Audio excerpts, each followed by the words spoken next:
First take this morning out of the NFL. The NFL has fined the Falcons $250,000 and defensive coordinator Jeff Ulbrich $100,000 for failing to prevent the disclosure of confidential information distributed to the club in advance of the NFL draft.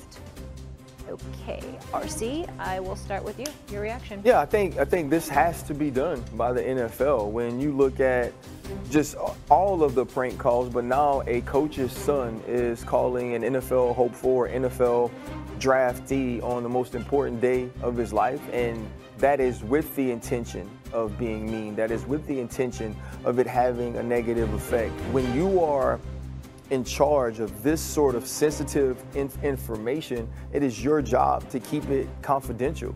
And I think Jeff Ulbrich, being at his home, may have gotten too comfortable, but what this incident shows us is you never can be. You never can be in a situation where you have this sort of information and you don't protect it with your life, because this is not only your career, but this also affects many other people. Yeah, I mean, what it comes down to, right? The league always talks about they want to safeguard the integrity of the game, right? And they want to safeguard information like this that they don't want getting out to the general public. Obviously, this is the general public. This is the man's son. And so I think there's two, it's kind of a twofold thing. It's like, one, this kind of information cannot be accessible to people in your family because they don't have any business having it. You know, and then number two, what if this would have who's to say that his son couldn't potentially, or someone else couldn't potentially have access to any other kind of information that Jeff Ulbrich has that would compromise the integrity of the Atlanta Falcons, what they're trying to get done as a football team.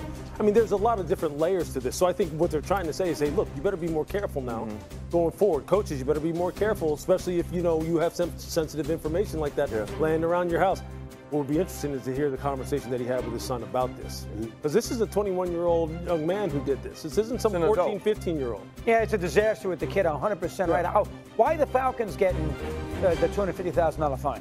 I mean, Ulbrich had the number. The Falcons are not supposed to give it to Ulbrich? Of course he has to have the number. He's a defensive coordinator.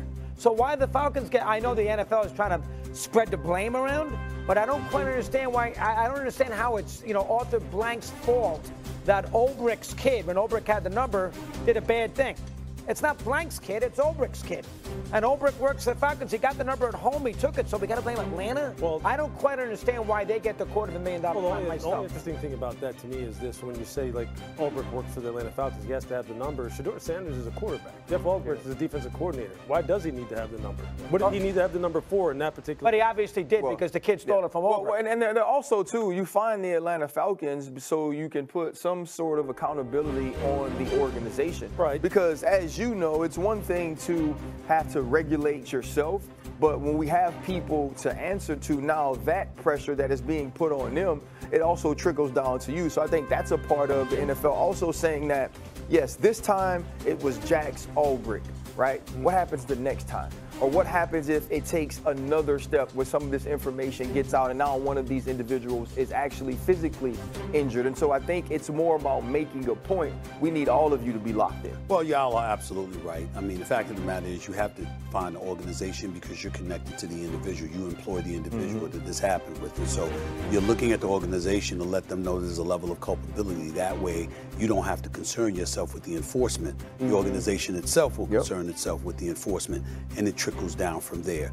I feel bad for Jeff Ulbrich from the standpoint that, yeah, it's a $100,000 fine, and obviously that's some money. The man ain't walking around making tens of millions of dollars or anything like that. But the other side to this is an incredible embarrassment. That 21-year-old kid, Jax, should have had his ass whipped, number one. 21-year-old man. 21-year-old, yeah, right. He should have his ass whipped, number one.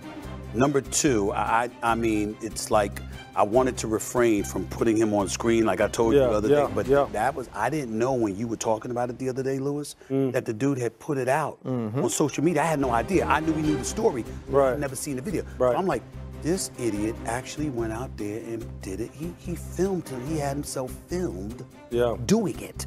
I mean, no regard for Shedeur. No regard for his father. No regard for any kind of decency or any kind of decorum. It's really, really sad.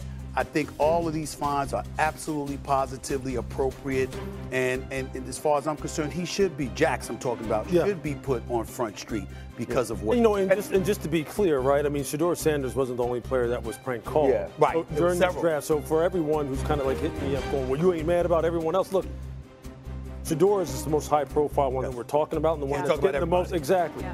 But look, I think this speaks to a bigger problem anyway, and we talked about it a little bit yesterday, and that's just like the blatant disregard for respect for what these guys are trying to accomplish, and the fact that we always feel the need to kind of like make a mockery out of something and try and make a joke out of something. Not everything needs to be made a joke out of. Right. Everything doesn't need to have this kind of little twist put on it, man. So people need to like kind of grow up in these kind of. Well, you look at it. You look at it slightly differently. You look at it slightly differently than I do, Lewis. You think they were joking. I think they were intentionally trying to hurt him. Agreed. Well, you know, I'm using the word joking loosely. I mean, of course, you're doing something that's just. Because remember, look, and I went back and I watched the video, and remember what Jack said to him. You know, New Orleans Saints and Mickey Loomis. You know, I know you're looking forward to us. Well, it ain't gonna happen today. Right. You understand what I'm saying? You're gonna have to wait a little longer. Yeah. Listen, like, damn. This whole thing was egregious, and it's wrong for any player, but it was certainly kicking a man when it's down when you talk about Shedeur Sanders and what was a national story and a humiliating situation. Adam Schefter said this yesterday, and I want to get your perspective on this. He said, I've not heard anybody talk about this, but I got a text on Sunday night that said the Shedeur prank is awful, but shows their naivete by not hiring an agent. The fact that they had the league send his number to the entire football distribution list was a mistake. One that wouldn't have happened with an agent who would have handled the communication. Well, I mean, maybe that's a part of how Jeff Ulbrich gets the number. Exactly. So, okay, that answers that question. That answers the question for Doesn't Lou. make it okay. I just want to. No, it doesn't make it okay, but I think it answers one of Lou's questions. Why would Jeff Ulbrich even it sure does. It sure does. And I didn't know that. Yeah, and I think and this is just me having talked to Jeff.